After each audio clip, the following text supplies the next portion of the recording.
या 4 कोटी रुपयाच्या विकास कामाचं भूमिपूजन आपल्या हस्ते पार पडत आहेत. नगराध्यक्ष बोला बोला. या निमित्तानं शहरातील विविध प्रभागातील जटिल समस्या सुटणार आहेत. काय प्रतिक्रिया असणार त्या बाबतीत?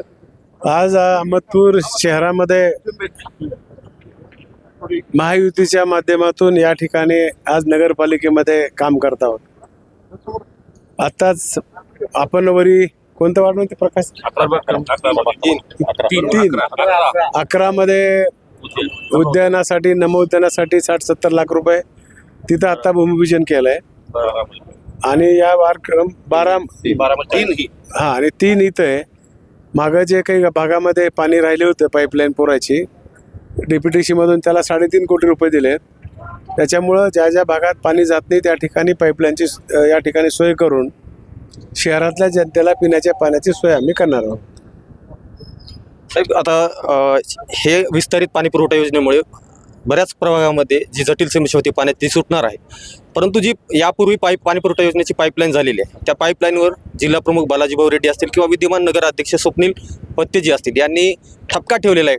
त्याचे बोगस कामाच्या बाबतीत वाच्यता झालेली आहे. कसं पाहता या गोष्टीकडे आणि ज्या कंत्राटदाराने हे काम केलेलं आहे त्या बाबतीत चौकशी करून काय त्याच्यावर नियमानुसार कारवाई करण्यात येणार आहे का? त्यांनी काय ठपका ठेवला आहे ते डिपार्टमेंटला आम्ही सांगणार किंवा हे म्हणतात त्याच्यात तथ्य काय का बघा आणि तथ्य असेल तर मग दुरुस्त करून घ्या आणि गुत्तेदाराला समज द्या की अशा प्रकारे काम चुकीचं करू ना ते. आपण कर्जमाफीसारखी फार मोठी योजना आपल्या सरकारच्या माध्यमातून आपण राबवत आहेत, याबद्दल आपलं अभिनंदन.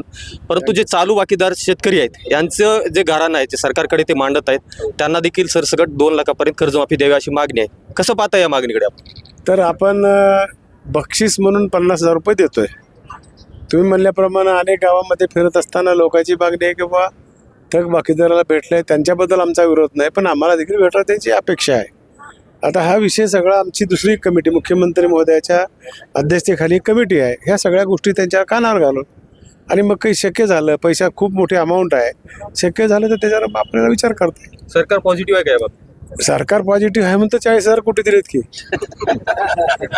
चालू बाकीदारासाठी त्या संदर्भात देखील सगळीकडून सूचना यायला लागल्यात. आता ते विषय मला बोलणं बरोबर नाही कारण माझा अधिकार नाही ना तेवढा बोलायचा. तर आम्ही कमिटीच्या निर्देशावर देऊ किंवा लोकांची मागणी अशी आहे, बघू त्यावेळेस काय घडतंय. तर आपल्या मतदारसंघामधील जय जवान जय किसान हा सहकारी साखर कारखाना चालू करण्यासंदर्भात शेतकऱ्यांची मागणी आहे. आपण स्वतः सहकार मंत्री आहेत, आपलं खातं आहे, तर या बाबतीत आपण काय पॉझिटिव्ह पावलं उचलणार आहे? आमचे पॉझिटिव्ह आहेत. कारखाने जिथे जिथे बंद आहेत एक तर तिथल्या यंत्रणेला चालू करायला भाग पाडणं हे थोडं कोर्टामध्ये गेलं होतं. कोर्टाचा निकाल झाला की ते चालू होईल. आपल्यासोबत नगरसेविका भाग्यश्रीताई देखील असणार आहेत. आपल्या प्रभागामध्ये या योजनेमुळे आजचं जो भूमिपूजन झालेलं आहे मोठी जटिल समस्या पाण्याची सुटणार आहे. कसं पाहता या गोष्टीकडे?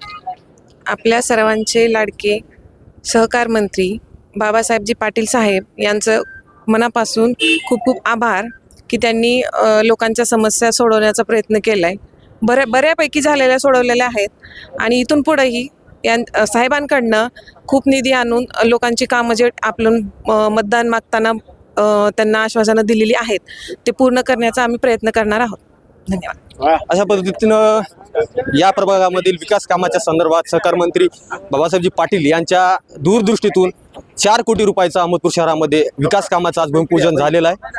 पाहत राहा लोकशाही भारत टुडे पुढील अपडेटसाठी.